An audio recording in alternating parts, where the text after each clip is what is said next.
now watching the LOXS Gambling Podcast. Let's play, baby.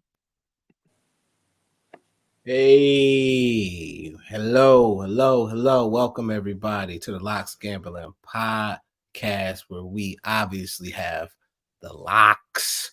All right, I am your host, your ace, your mans, your degenerate. I'm everything, and you guys are everything to me. I'm HOK. I'm with my boy, my ace, my main man, Buffalo's finest, the researcher himself, Dr. KP. Doctor. Yeah, a little. I mean, I tried to give you KP. Thank you. I don't want anybody getting upset or taking any offense to anything that I may not have earned yet. Okay. All right. Well, I respect that. We don't want to get people too mad in this sensitive society we have nowadays. Yeah, we're here. I'm just gonna start us off. We had a hell of a week. If you're following us on X, which you should be, that's where all the plays get posted that we talk about here. Usually got at least one play a day. I throw parlays up there sometimes, but we had a hell of a week, hitting 3 or 4 of our best plays this week. We hit a parlay this week. We were 4 for 5 and 3 for 5 on the plays we like in the NBA. Had a good week. My account says we had a good week, so hopefully you guys followed along with us or took some of those plays. So I just wanted to, go through that first. But we want to end that week strong tonight. Last day before we get into the weekend. So let's get some play money for the fucking weekend, man. You know what I'm saying? Some fun coupons for the weekend. We're gonna be going over NFL week 9 slate today. Good games, there's bad games. Some games we're not going to spend no time on. Some games we're going to spend a good amount of time on. But yeah, KP, how you feeling? How was your week? How you feeling about this Sunday? This week 9 slate we took a look at. What's up? It's a long week, man. It's a long week. It's finally nice to not be traveling, but long week. But I'm liking this slate. It's interesting. The games on their face, they may not seem like the most exciting games for the most part, but I feel like there's some definite, very profitable spots with some of the matchups for certain players, with certain teams. So I'm kind of excited about it. Okay. Well, how about you? How was your week, bro? Week was good. Like I said, we made some money. And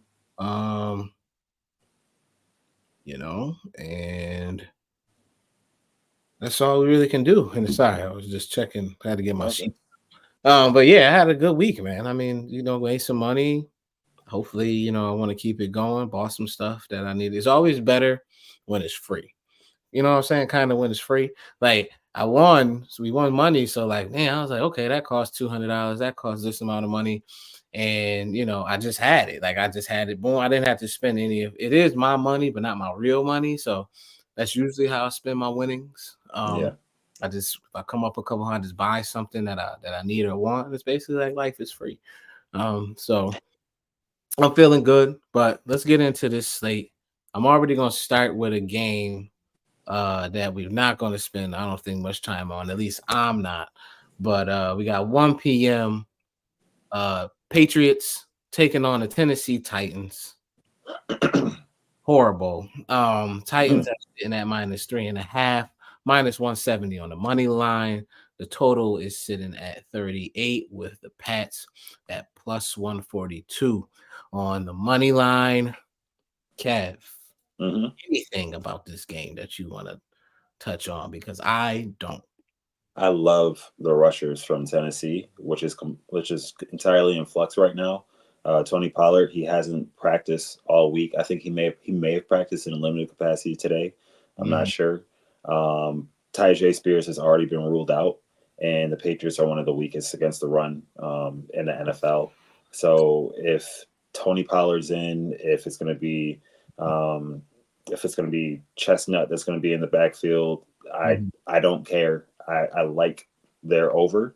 Also, we've seen that the Patriots have kind of been susceptible through the air, and Mason Rudolph was just solely looking for Calvin Ridley last week. So I think that this has a potential to be like an interesting game if Drake May is in.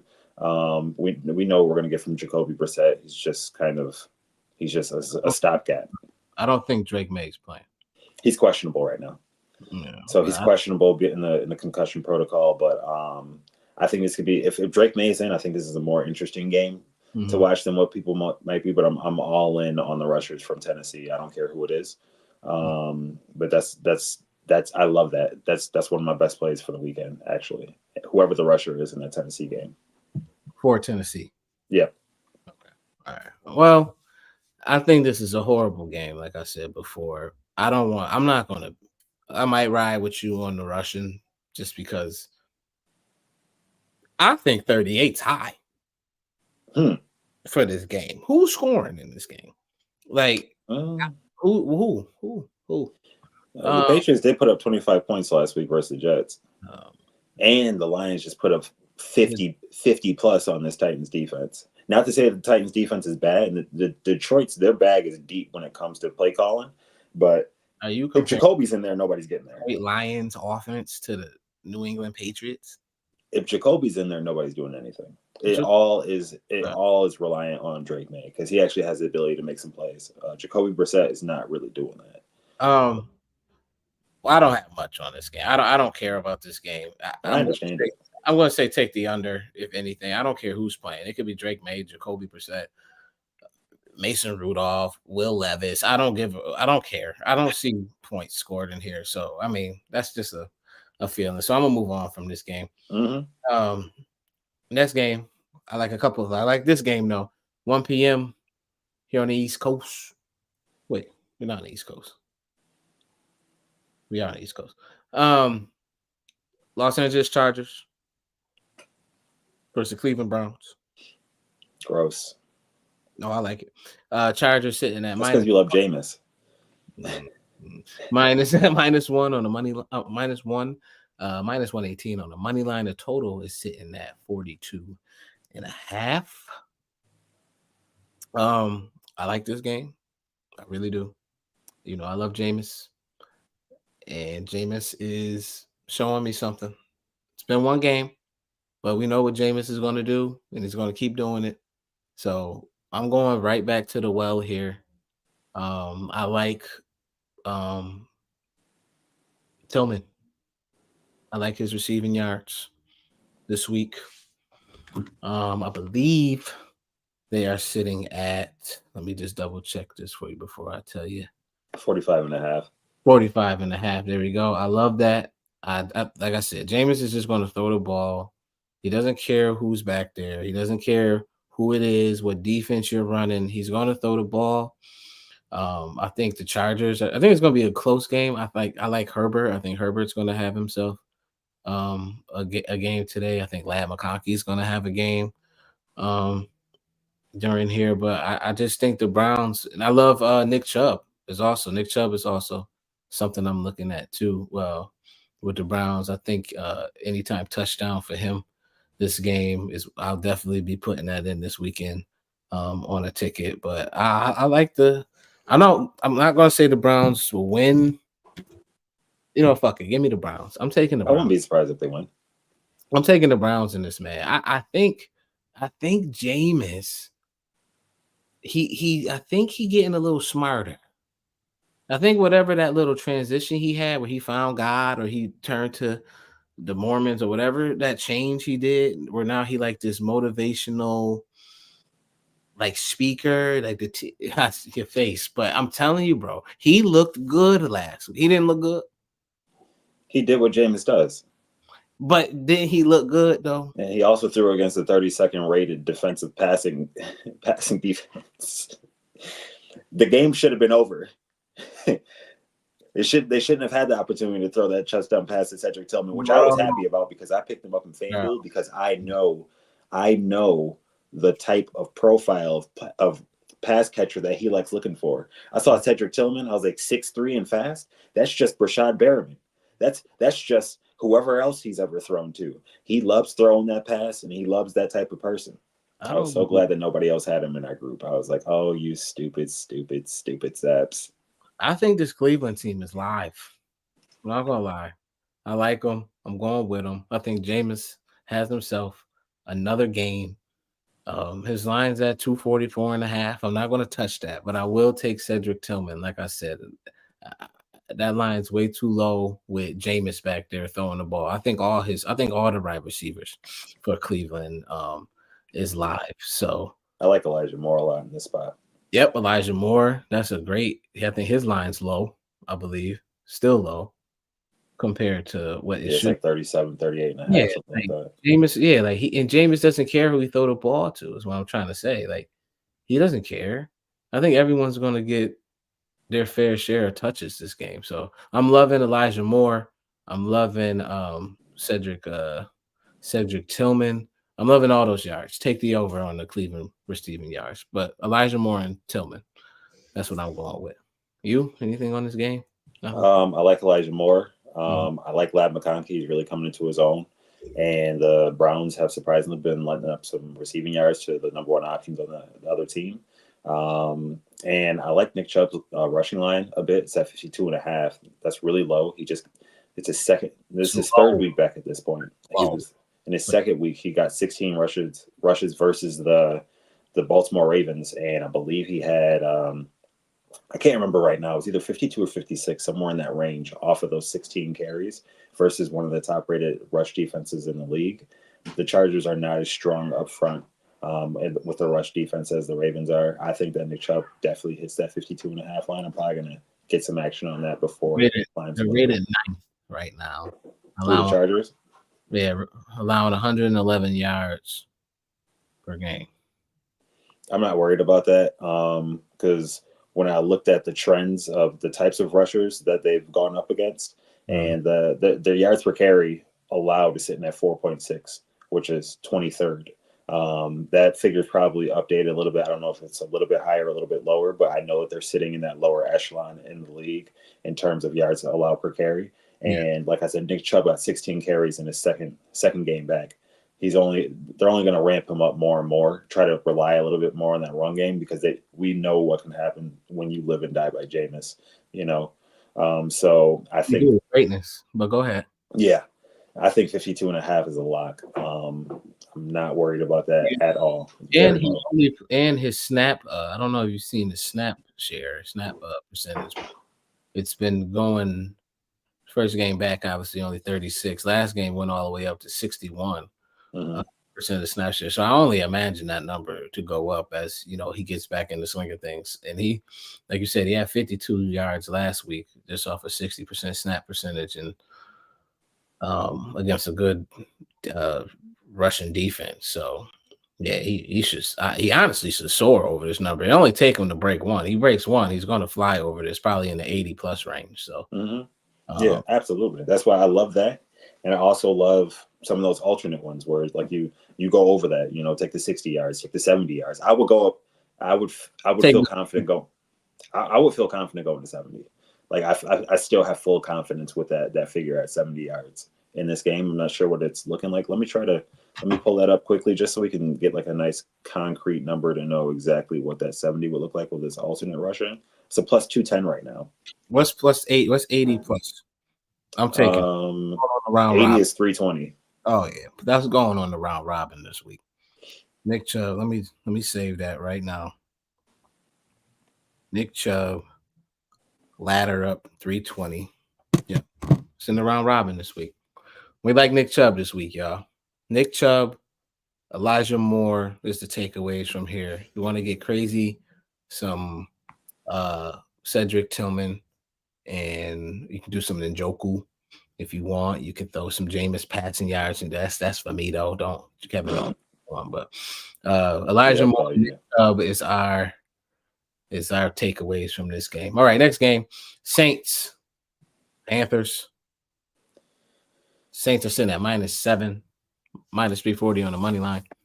Total is sitting at 43.5. Panthers at +270. It's a gross game. I say Saints by $1 million. I'm not sure. I'm really not sure because the Saints defense has been so bad.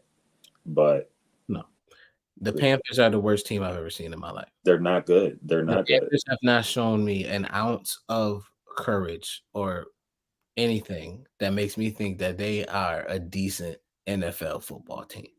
The Saints, Derek Carr back, supposed to be back. They're back almost to full strength, damn near almost 90% full strength to what it was at the beginning of the season.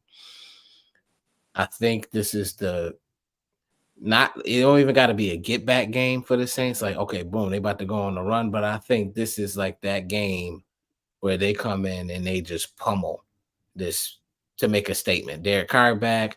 They're gonna be, they're gonna be amped up, ready to go. They know the Panthers suck. I just think this is the game where they do like they did at the beginning of the season, just have a confidence booster, I guess, for the, you know what I'm saying? It's one of those pummel games that we need this. We need this. We got our quarterback back. We got this back. Kamara back. Everything. The full team. I think they plumb. And the Panthers suck. Bryce Young is horrible. And I'll never. Saints by $1 million. Saints by $1 million. They smacked them in that first game. They just were getting embarrassed last game versus the Broncos, where they were still trying to score at the end. They're running trick plays. I think that this may be a spot where they're just like, we're kind of tired of being disrespected. And when it comes to this, you have to think about different narratives. You have to think about that, just the innate rivalry of the divisional games. Like, I know that Bryce Young is not good. He's not. I don't like him. I hope that young man finds something. He's horrible. How are you even making a case for these Panthers? Right because the Saints defenses look so bad, and Derek Carr has nothing to do with it. Right. It doesn't matter how bad the defense is. Bryce Young is the quarterback. It does not matter.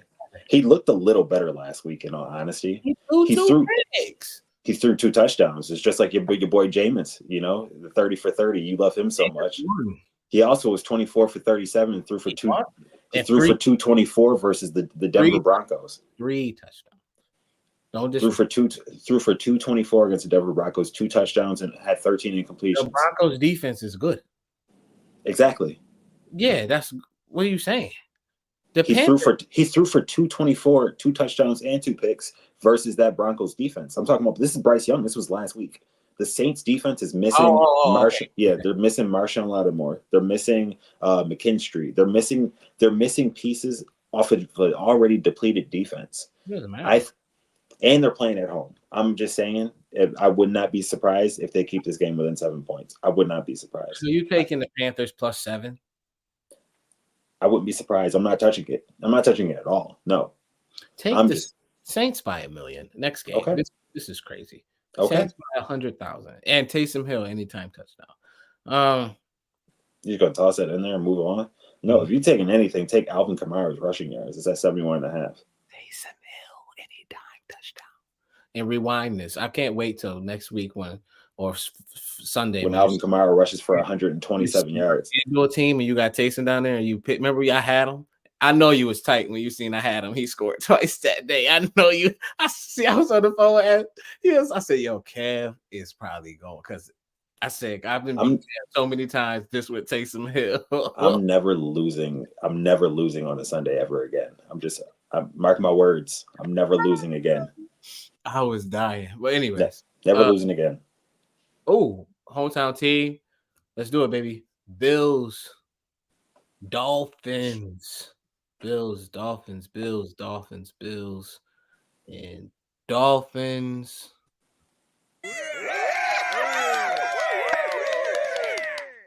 We got to create you a shortcut over there.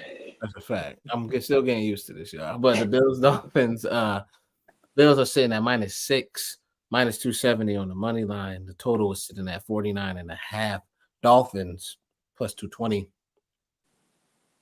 The Bills own the Dolphins all the time. every time. And I see no reason that changes on Sunday. I like the Bills. I think Tua, I watched. No, it was okay. Like okay performance, but I think I think our Bills are on a mission. They look good. We just my thesis is we just own the Dolphins. I think James Cook has a day on Sunday. I love his over on his rushing yards. I believe those are sitting at. Do you have that up, Kev, or no? I gotta have it up here in a second. You give me 2 seconds, y'all. Yeah, it's rushing sitting at 64.5. Yeah, I love the over on that. I think the Bills are going to be up. I think they're going to feed James Cook. I love him to cover that, and I love him to score against the Dolphins here. Let me just looking up here. Go James. Dolphins are 17th, allowing 130 rush yards per game. They allow the 21st in most rush attempts. They're 30th. They allow at least 1.5 rushing TDs per game. So I love James Cook in this spot. I think his line is even still a little shy from probably what it would be because we had all that Ray Davis noise kind of going for the last couple weeks and him coming back from injury, but I'll gladly take him over 67.5 rushing yards and anytime touchdown. I'll gladly take the Bills -6. Yeah, that's what I got from this. The receiving wise, Josh spreads the ball, and I don't really have a feeling where he might go to this game. Might be a Cooper game, might be a Kincaid game, might be a Shakir game. So it's a crapshoot. You never know. Yeah, so you sometimes when one's out, you kind of can get a feel like, all right, this might be a Kincaid or something game or a James Cook receiving game, but I don't feel for that this game. So, but I do love James Cook to just have a hell of a game, and I think they playing up and going to feed him. So that's what I like. Okay, hold on. Ooh, excuse me. Hold on, bro. I can just solely you out. No. I couldn't do anything that fast. I had to sneeze. But yeah, I don't know what's going. Okay, I like James Cook a lot in this spot. I like his rushing yards. It's way too low at that figure. I also like the rusher on the other side, Devon Achane. We get killed by running backs. I know last week we were able to be. Oh yeah, but also on the ground too. It depends. So last week, I know that we held Kenneth Walker to 12 yards and like 9 carries, which is phenomenal. But then again, Kenneth Walker has been good for that throughout his career. Like he may go off for 157 yards and like 15 touchdowns, or he may go for negative 53 yards. So you just never really know. Also, we were able to set the tone in that game with our physicality, and there was no DK Metcalf, which is something that we really didn't have to worry too much about. But this Miami offense, they're much more viable with Tua, of course. They're relying on these timing routes, which Sean McDermott has shown that he has the ability to kind of put a cap on those things whenever we match up with them, because we've kind of been able to basically keep them at bay, like unlike other teams. So, but in the receiving game, we're dead last in terms of receiving yards, 2 rushers. I know that Devon Achane's line right now is sitting at 36.5, which feels kind of high, but he's used so much by that team in the kind of a Christian McCaffrey type of way, where they look to get him the ball on the ground, they look to get him the ball through the air. When he played the first time, he had 22 carries for 96 yards, and he had 7 catches for 69 yards and a touchdown. They really look to use him because he's a dynamic player in space. I really think that he, even if it's not a close game, they're going to continue to go to him. The rushing yards are sitting at 50.5 right now. With Raheem Mostert being back, that it's low, and he should be able to get that. He had 10 carries last week versus Arizona in a back and forth game, even though he had 97 rushing yards. But I'm kind of scared off by that. But I think, if anything, might lean his receptions. I think that those are. Let me pull that up really quickly because I don't have that really available. Any chance? Yeah. It's at Yes. 4.5, and it's plus money right now. It's a plus 108. I wouldn't be surprised if he hit that. So I might be looking to him for the receiving, but he also can catch the ball and run 40 yards. So I like the receiving yards, and I like the receptions. Probably the receiving yards a little bit more, just because of his ability to get open in space and how susceptible the Bills have been so far this season. Okay. I like it. I like it. We both we like the running backs in this game, y'all. So take James Cook.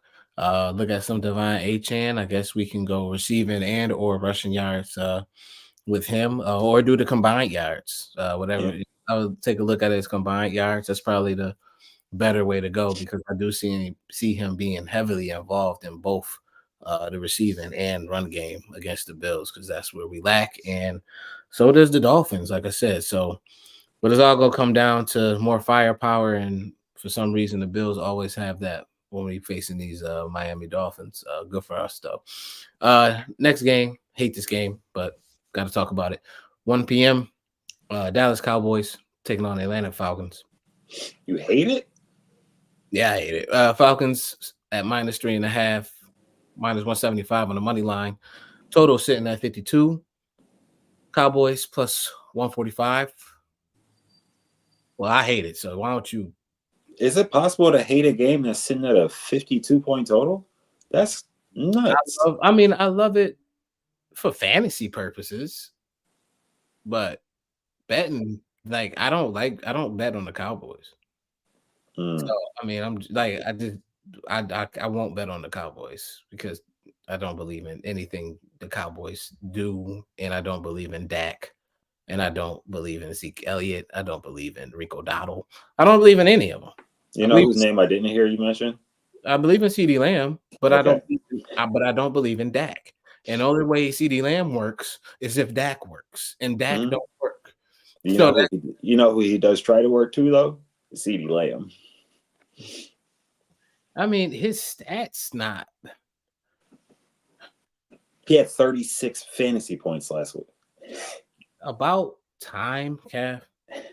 Like, he went nuts last week. He went nuts. yeah. Oh, so come on, bro. It's a 52-point total.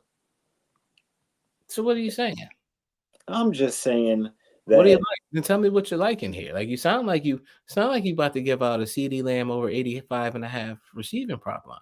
I don't love this game, but I think CeeDee Lamb could get there. I think that he can. I mean, the Falcons, they're not a bad team. You know, they played pretty good team defense and everything, but they let DK go off for 99 yards in a tutty. They just let Kate Stover go crazy on them. I mean, Kate Otten go crazy last week for 81 yards and 2 touchdowns, which I don't understand how nobody else had him in FanDuel, but we'll just leave that right where it is. But I benefited from it. But we'll move forward. It's just even the Panthers, when they came into town, Deontay Johnson had 6 catches, 78 yards, and a touchdown. You tell me CD can't hit these lines? I think this is who Dak is looking to. He's looking to CD. I also really love Bijan Robinson in this matchup, because the Cowboys have been really bad. Now we're talking the same language here. They've been really bad with defending the rush attack. His line is currently sitting at 71.5. I think that he gets that. They're 27th, allowing 143 rushing yards per game, allowing 31.5 rushing attempts, and allowing 1.67 rushing TDs per game. So Algier, Bijan, I would take either one of them, to be honest, because they've been starting to give Algier a little more reps, slightly. But he got a couple more reps. But I would go Bijan for sure. What Bijan line at? Bijan sitting at 71.5. That's healthy, but it's not out of Bijan's range. I mean, he's only hit this though 3 times this season, so that's a little scary, Kev. That's a little scary. But he hit it. He hit it versus Carolina, Seattle, and Philly. Carolina and Seattle are the two worst, two worst rushing defenses. But who didn't he hit it against? Dallas is right up there with them, though. Mm. I'm gonna go back to Drake London. Okay. For this game. I'm gonna go back to him. I was mad at him last week because I needed him for 5 receptions and he got 4. But he's hit over 5.5 receptions 6 out of 8 games this year. Mm. Yeah, 4 last game, and I with a 52-point total. There's going to be some passing going on. I tell you that. You're not getting to that mark just running the ball all day. So I'm going back to Drake London over 5.5 receptions. Because I mean he's hit it every game. So last week against Tampa Bay just didn't happen, but I'm not going to let that scare me away. I mean, he's hit it 6 out of 8 times, like I said, and with that point total, I'm sure he's going to probably go fly over this number. So I'm taking Drake London over 5.5 receptions. Okay. You got any props or you got a side for this game? Like any? I like CD. I like CD 85.5. Over 85. What do you say? Over 85.5 receiving. Yeah, it doesn't scare me. The Falcons have been letting things come through the air, or letting teams move the ball through the air, and I'm not afraid of them. I know that the Cowboys cannot run the ball at all. They are the worst rushing team in the NFL. They don't have the option to run. So with them not having the option to run, means you have to go through the air, which means that Dak is looking for his best friend. It's going to CD. It's just the transitive property. If not this, then this. Therefore, this. They can't run. They have to throw. Therefore, he's going to throw it to who he wants to throw it to, and that is CD. I don't know what you just said, and I ain't understand. I'm gonna take it as disrespect. Watch help me. Watch your mouth. Man, watch your mouth. Watch your mouth. All right. Anyways, okay. CD Lamb and Drake London. Drake London reception, CD Lamb receiving yards, y'all. That's the takeaway from this game. Next game, Broncos, Ravens. Ravens sitting at -9.5, -455 on the money line. Total sitting at 46.5. Broncos sitting at +350. 9.5 is a lot.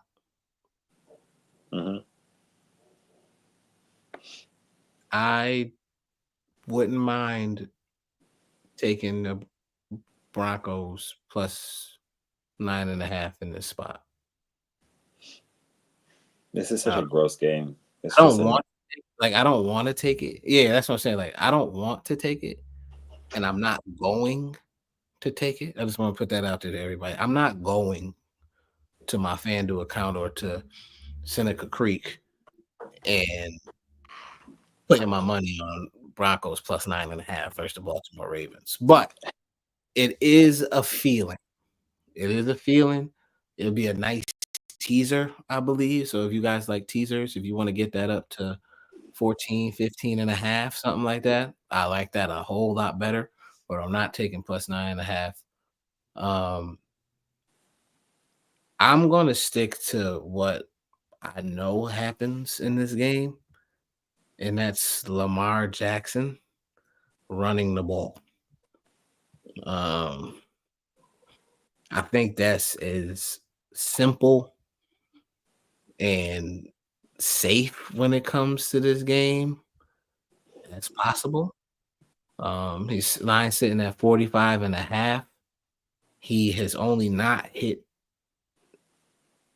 Well, technically, he's only not hit it twice this year, but against the Raiders, he had 45. So he missing half a yard. So, and we just said the Broncos defense isn't no slouches. So I don't think Lamar is really going to be able to just throw the ball like that, even with the addition of Deontay Johnson. I mean, that's going to be pretty, that's going to be a nice thing to see. You know what I'm saying? To have that other weapon like that. But I still don't think like Lamar is going to be able to just sling it around like real easily. I think this is going to be a closer game than people like would imagine. Like you first look at it, you're like, oh, I'm taking Baltimore. You know what I'm saying? But I think this is going to be a more slower paced game more than a fast paced game. I think they're both going to slow each other down. And I think it's going to be like I said, a real low scoring game. And I think Lamar is definitely going to have to use his legs this game more than ever. So I love 45.5 over Lamar Jackson rushing yards. I would ladder it up to, I think he goes for almost 70, 60 to 70 plus yards this game. I think Lamar is going to have to use his legs a lot against this Broncos secondary. So regardless, like I said, the additions of his receivers. So I'm loving Lamar rushing yards. You? I don't like this game. Okay.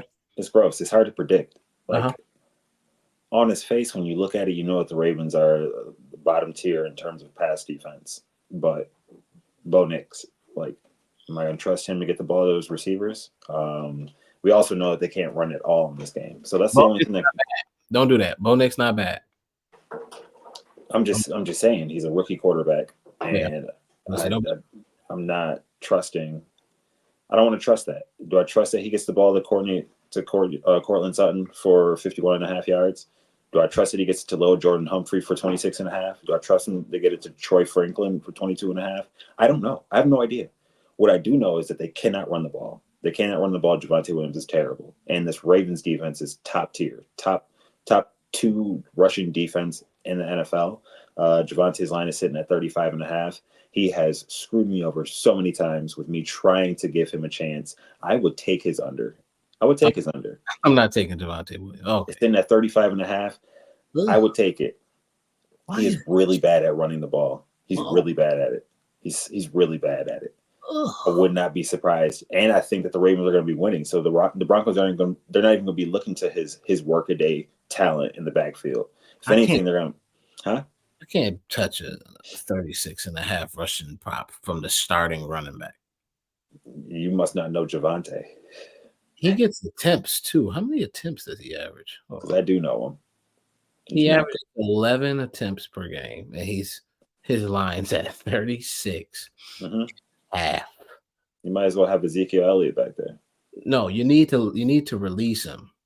You need to get another running back. Holy, they got one, Jaleel McLaughlin, that's sitting right behind him, and I think that his minutes should be coming up at some point. His opportunity should be coming because he does a whole lot more with a whole lot less. We need to jump on that when it does, though. Not this week against the Ravens for sure, but like next week, depending on the matchup, we might need to try and hop on early to that. Maybe catch a little 50 plus money prop on McLaughlin.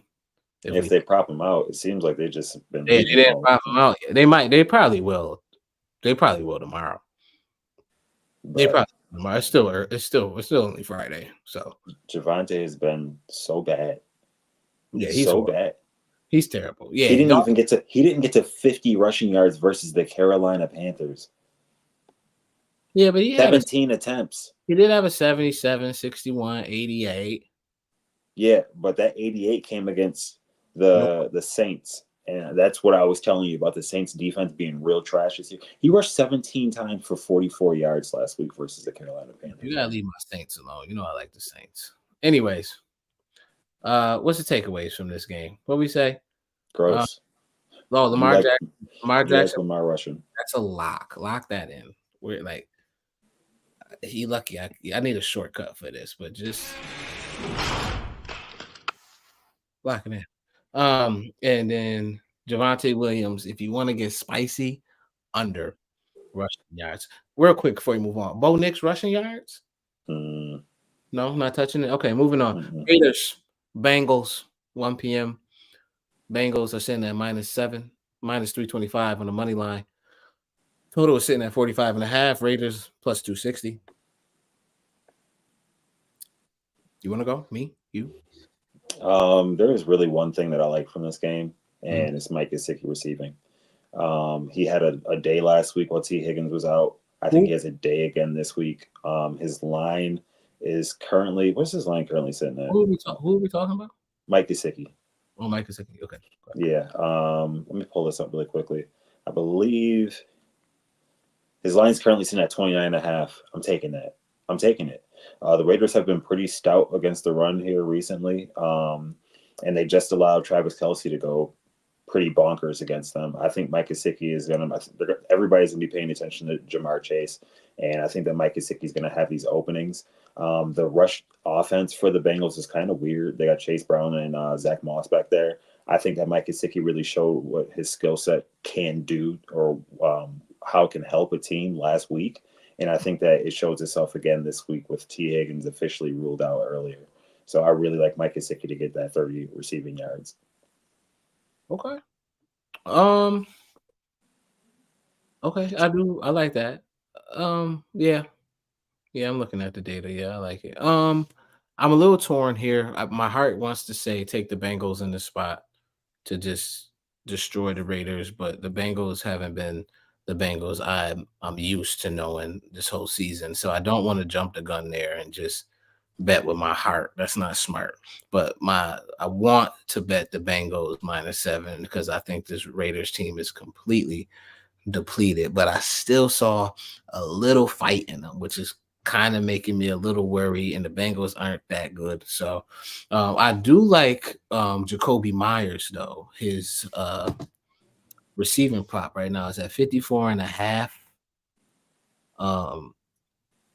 They really only throw it. They got two people, Brock Bowers and Jacoby Myers. Jacoby Myers throughout the whole season, you know what I mean? Even with the Devontae leaving and with people being injured and with having Aiden O'Connell and having Gardner Minshew, like this, even with the quarterback changes, he stayed pretty consistent. He's hit this 60% of the time this year, 72 the game before last, 52 last game. So 3 yards short. Cincinnati is, I believe, like, what are they? They're 21st in passing yards throughout the league. The Cincinnati defense sucks. Their secondary sucks. Their rushing defense is not good. So I think possibly we can get some, moving the ball on this Bengals team. And if they're going to move the ball, then it's going to be through Brock Bowers and Jacoby Myers. So I'm liking Jacoby Myers over 54.5 receiving. Okay. I don't like anything on their side. No. No, I'm saying that's it, right? I mean, do we really want to get more into this game? No. Okay, good. All right. Commanders, Giants. Commanders are sitting at -4, -205 on the money line. Total sitting at 44. Giants +170. I mean, is it as simple as I'm thinking? It looked like a trap. Why are the Commanders -4? Anybody know? Well, the first time that they played, it was a 21-18 game where the Commanders won, but the Giants couldn't kick field goals because their kicker got injured. So even when they scored touchdowns, they had to go for 2, and they weren't able to convert on those. So it was a much closer game than people think. The Giants, they're not great, but they stay in games. They hang around, and they just muck things up, So, and they're playing at home. So if you put any credence on that, then that could also be contributing to the fact that this is a 4-point favorite for the Commanders, which they're anticipating to stay close. The Giants, like I mentioned last week, they're really good at controlling the clock.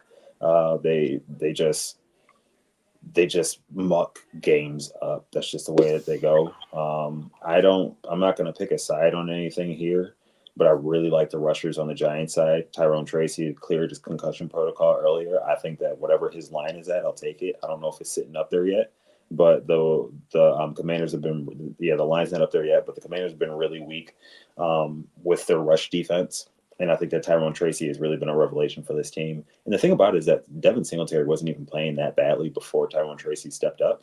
Because the first time that they played, I believe Devin Singletary went for over 90 yards in this matchup. But Tyrone Tracy has shown that he has some tremendous ability early on in his NFL career, and I think that whenever that line pops up, I'm taking it. I'm taking it. I think they're going to go to him. And with the wideouts that this Giants team has, I know they have Daniel Jones slinging the ball, but they have some people that can get open and that can make some plays. Is that what you call what he's doing? Slinging it? Yeah. He's back there. He's back there playing quarterback. I mean, I don't know how else to put it. He's there. He's in the position. He's not.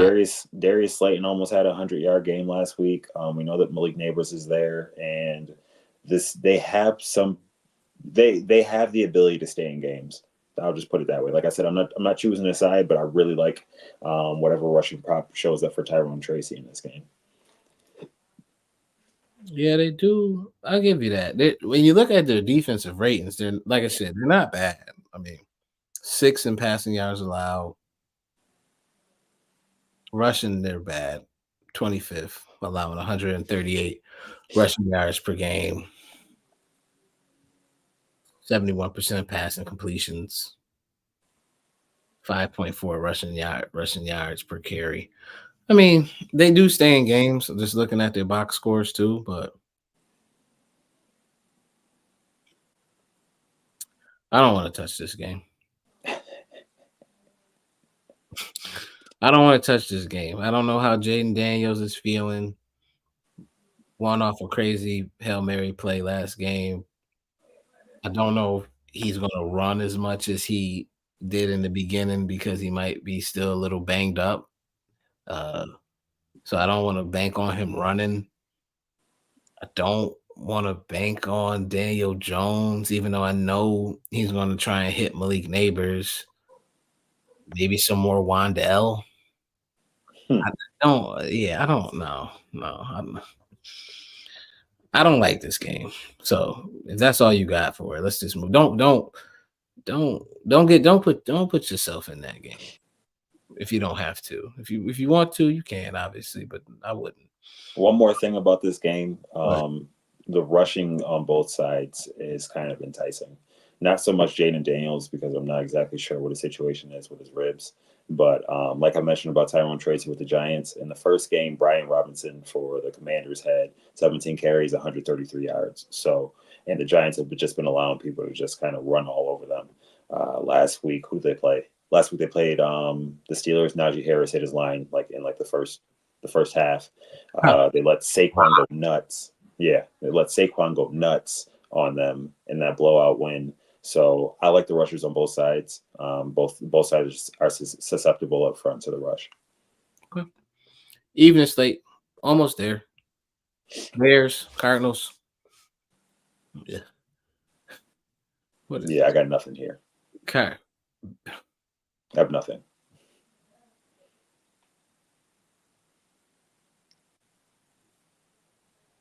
Jaguars, Eagles. In case you didn't get what we just said, don't do anything with that. Jaguars taking on the Eagles. Eagles sitting at -7.5, -325 on the money line. Total sitting at 45.5. Jaguars +260. Interesting kind of game. I'm just gonna go right to it. I love AJ Brown and Devonta Smith. I love both of them. This Jaguars secondary is absolutely atrocious. Okay. They are horrible. They they're last in the league. They allow 231st, allow 273 yards. Holy shit, bro. Quarterbacks are having career highs versus these dudes. Like attempts, touchdowns. They allowing over 2 touchdowns, passing touchdowns a game. They're horrible. So I think AJ Brown and Devonta Smith have a day, and that's what I'm gonna go with. 79 yards for AJ Brown, put it in. AJ Brown, anytime touchdown, put it in. Devonta Smith over 55.5 receiving yards. Are you shitting me? I like Devonta Smith way more than I like AJ Brown. Devonta Smith this season, 55.5. He's only not hit that once, and that was versus the Giants. That was versus the Giants where he had nothing. But other than that, Kevin, he soared over it. Why is his line 55.5? The books don't watch. That's why I keep telling you, the books don't watch the games. They don't watch the games. They don't look at the stats because this is ridiculous. Devonta Smith, over 55.5 receiving yards. Lock it the fuck in. And if I'm wrong, shoot me later. But I'm not going to be wrong about that. So I love that. I'll tell you that. You? I love AJ Brown. Yeah. I love the pass catchers in this game. There's no Dallas Goedert. There's old. Nothing. There's this. It goes to AJ and it goes to Devontae. That's it. I don't know if there's even a line here for Grant Calcaterra. There isn't anything yet, but AJ Brown and Devontae, they should be able to hit those marks. I think AJ Brown goes crazy. I mean, I think they both go fucking nuts. Like, I think they both hit their lines pretty comfortably. Comfort.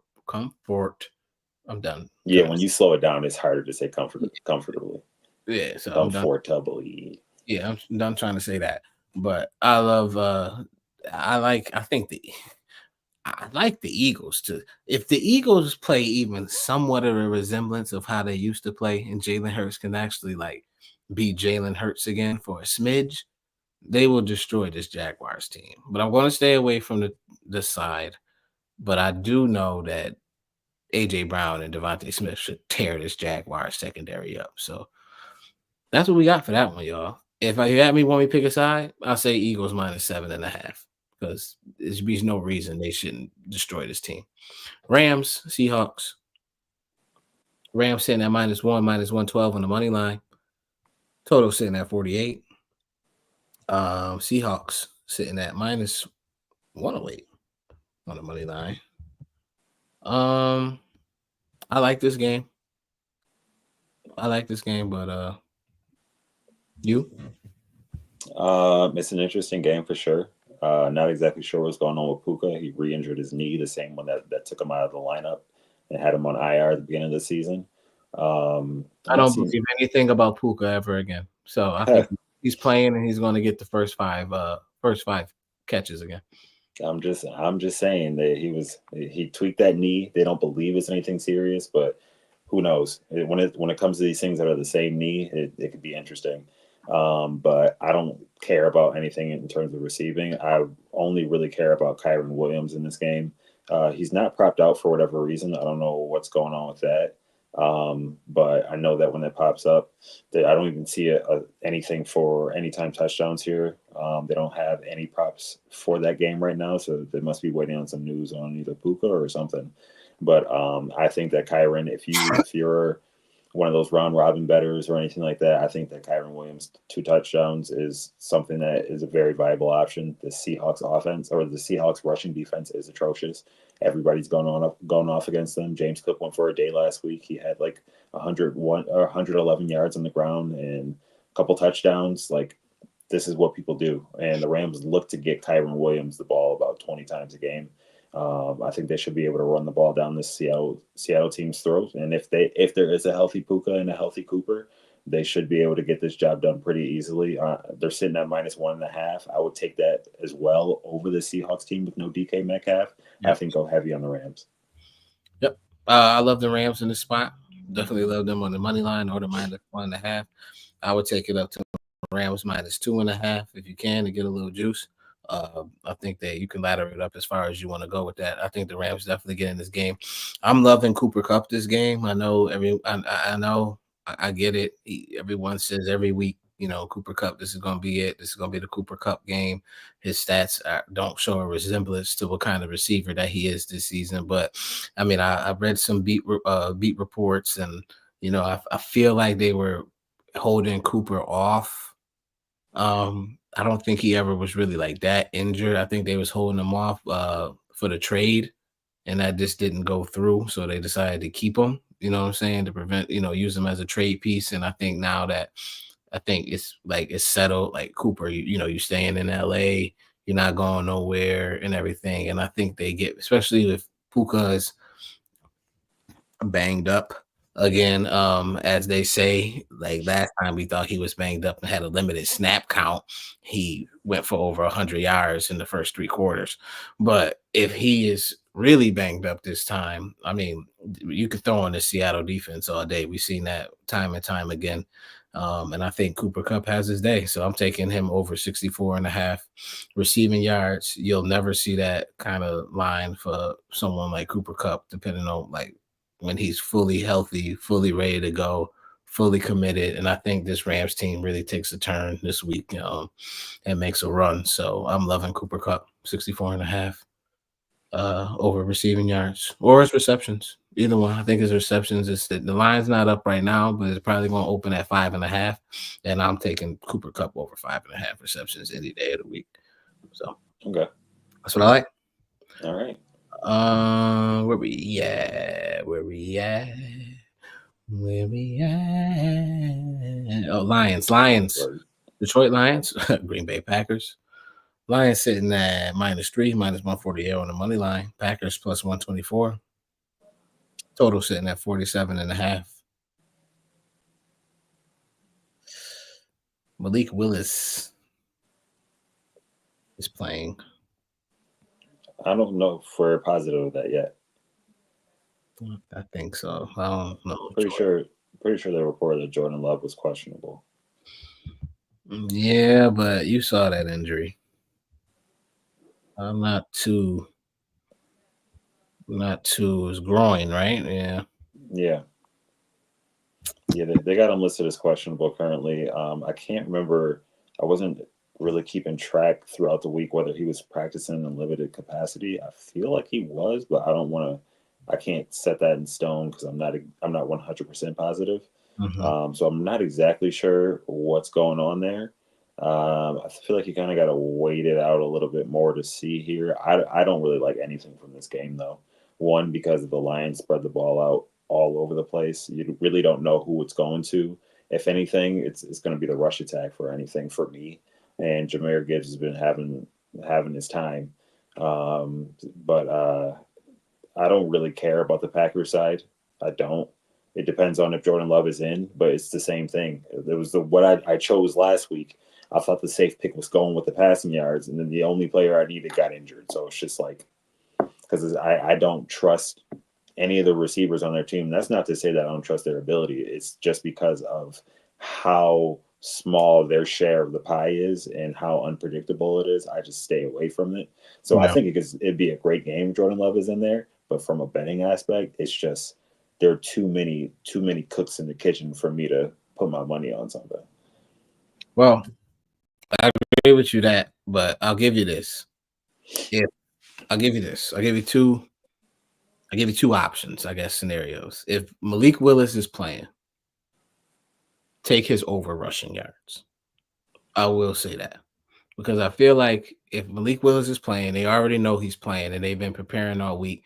And they're gonna have a lot of design runs for Malik Willis versus Lions defense, I believe, if they know he's playing and he's gonna be starting.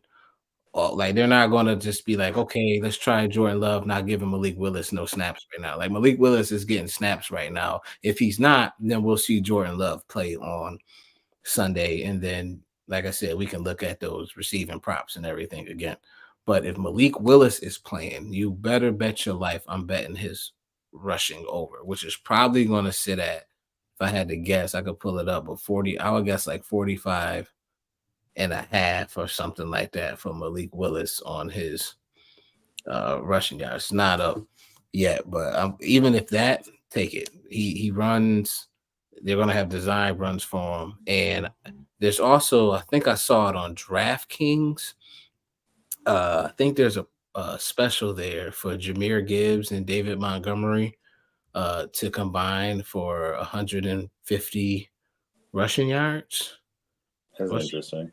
yeah, rushing yards or combined yards. It was one of the, don't think combined yards, but I think it was 150 rushing yards. At Mm. plus money at like plus 150 or something. Check that out. I didn't see it. I think I thought I scrolled by it earlier and I saw people some people sent it to me. So I mean I'll check that for you guys later and post it on the Twitter account for you to see if I do find it. But those are the only two things I'm looking at for this game until I get more news. I need to know if Jordan Love's playing or not. That's going to determine a lot for me in this game. So, other than that, like I said, if you see Malik Willis is playing and they announce it, immediately go to his line and rush it and take it, because that's what I'll be doing. So I'll turn your notifications on. I like Jahmyr Gibbs' line at 63.5, regardless of anybody who's in. I'm not gonna lie.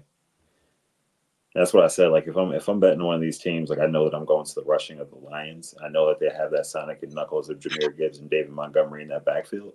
But Jahmyr has been electric these last handful of weeks. He's been going nuts.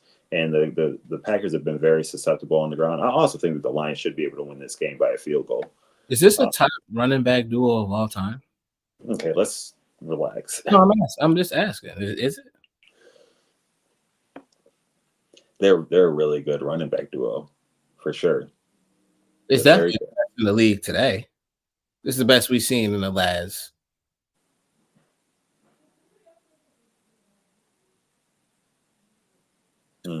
5 years. I'm not really thinking of anybody. I thought it would be easier for me to think about running back. If anybody's in here, they might chat. I can't see, but tell me what you think about Jahmyr Gibbs and Sonic and Knuckles. Jahmyr Gibbs, David Montgomery. Are they the best running back duo that we've seen like in a while? Like, what do you guys think? They're really good. Throw it in the chat there for me. Or tell me who's better. Like, give me a couple running back duos that we got. But anyways, night game, last game of the night. Colts, Vikings. Love this game here. Flacco's back.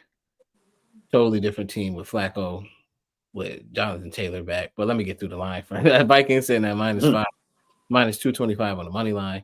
Total sitting at 46.5. Colts plus 145. I hate to do it, but I like the Colts to cover in this game. We've seen a little bit of the Vikings Sam Darnold regression happening.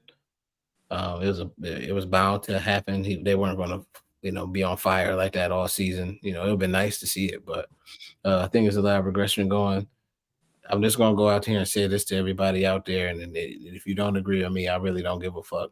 But I'm done with Anthony Richardson. I think Anthony Richardson is very soft. I think he a bitch. I don't respect him. I don't care. For you to voluntarily sub yourself out of a game at quarterback because you're tired is some of the softest shit I've ever heard of in my life. I've never watched a football game where I've seen the quarterback sub himself out perfectly fine, not hurt, because he's tired. You pushed through that shit. You gave up on your team. You just gave up on, and they gave up on you. So I'm glad you're on the bench. I hope you never see another snap this season until you get your shit together. And the only way you're gonna get another snap is if Joe Flacco gets hurt and then you get reps in. I do wish the best for you in the future, my man. I hope you get your mind right and your competitive spirit back. But you coming out of the game because you was tired says a lot about you, and I don't respect you. But in other case, Joe Flacco is back, and we know what Joe Flacco likes to do: pass to Josh Downs. So I'm loving Josh Downs. Loving Josh Downs' receiving prop in this game. It is at 61.5. Love that for him. He's covered this 4 out of the last 5 games. Joe Flacco, that's his guy. Minnesota is 30th, allowing 260 passing yards per game. I think Flacco is just going to have a day, on this Minnesota secondary. And he loves Josh Downs, and that line is very low for him. So I'm loving Josh Downs over his receiving yards this game. You? I love this game. I think we hit the over. It's at 46.5. I don't think that we have an issue getting to that figure. I love Josh Downs. I love Michael Pittman as well. Michael Pittman's line is sitting at 52.5.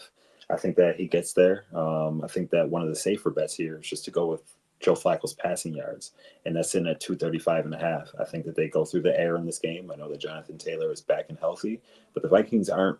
There are no slubs up front. But with that being said, neither is Jonathan Taylor. But if I'm going with if I'm going with anything, I think that Joe Flacco has to move that ball through the air in order to keep this team in this game. Yep. I think that 46.5 is very viable. Also, I think that an anytime touchdown for Michael Pittman is something that people should look towards as well. He may not have the highest pass or receiving yardage figure. I think that he should be able to get to that 52 without an issue. But I know that he's a viable red zone target. Also, if you're, I know that HOK had mentioned earlier with the with what is it, the round robin betting that he does. If you want something that may be interesting, there's a receiver that's not propped out right now, but an anytime touchdown from Mo Alley Cox, I would not be surprised to see it. Wow. Yeah, the Vikings have allowed some interesting targets and some yards shares to their tight ends. First touchdown bag. No, let me stop. But an anytime touchdown to Mo Alley Cox, I think right now it is sitting at a plus 700. I think it's a possibility. You got Gigantor that's sitting in there. That's the word up to my fantasy footballers over there. But he's a huge guy, a huge dude, huge target. Joe Flacco in the two games that in the games that Flacco was playing and that he was in the games that he was playing, Mo Alley Cox participated in 2 of those games, and he was averaging about 8.5 fantasy points per game, I believe. So he's just somebody that's kind of under the radar. But yeah, I wouldn't be surprised if Mo Alley Cox finds the end zone in this one. But also on the other side, I love Aaron Jones' rushing, which is at 74.5. And I think Jay Jettis has a game as well. So yeah, this game is full of fantasy fun. So if you're playing fantasy, man, this is a game for it right here. But I think Flacco's back. They said he's going to be the quarterback in the foreseeing future too. So Anthony Richardson is done. Tired of him. Don't ever want to hear his name again. But yeah, I love honestly, just over on a lot of things in this game. Receivers, Pittman, Downs, Jettas, even Aaron Jones in the receiving game too. You could throw him in there. The rushing game. This game is just gonna be, like I said, I love the over 246.5. I feel like that's a low for this game, as much passing and how fast both of these teams like to play, especially with Joe at the helm. So yeah, I'm loving that. And I do like the Colts plus 5.5. Take it up to 7.5. I think you got yourself a day there. If you want to eat a little juice, that's a little parlay piece, or put it in a teaser if you want to take the Colts all the way up to plus 12.5. So I love that as well. That's it. That's it, everybody, ladies and gentlemen. That is it.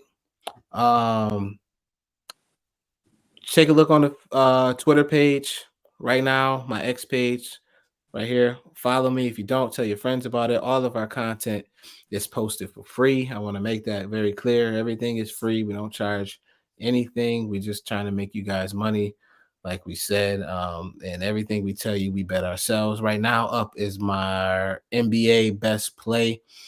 Take a look at that. I will be posting an NBA parlay, maybe 2. See how I'm feeling. I'm about to go get back in the lab for a little bit. Might throw 2 parlays up for you tonight, but I do have one locked and ready to go. We will be back here on Monday for Monday Night Football and NBA player props. So that's the next time you will catch us. Remember, always bet responsibly. If you have a gambling problem, call 1-800-GAMBLER. Let's make some fucking money tonight, y'all. It's Friday. We cash, go to the strip club, go to the bar. Okay, never mind. Anyway, Kev, anything for the people before we go? I'm just saying this we're gonna have a night tonight. I'm just telling you that right now. Check out the Twitter page for the NBA plays, and I will be posting everything me and Kev talked about probably tomorrow about tomorrow's NFL slate after we talk a little bit more. We get a little more news on the lineups and who's playing who's not playing. Always wait for injuries before you place your bet. That's the best way to go. That way you're not screwed in the end. Kev, anything for the people before we head out? Just heed our words. This weekend can make you very, very happy. I'll just say that. Just heed the words that we talked about today, because this can be it will be a very fruitful weekend. I already know it. Yeah, and we might be doing might. Me and Kev, I'm going to talk about Kev about this. We might in a couple weeks be doing a ladder challenge, our first ever ladder challenge. Trying to turn 25. We might start from 25 to 1,000, and then we'll work our way up from there. But we might be starting that in a couple weeks. So make sure you, like I said, turn your notifications on. Follow the Twitter page right here. Follow, like, subscribe to the YouTube channel. Thank you guys. I'm your boy HOK. I was with KP. We'll see you guys next time. We'll holla at you.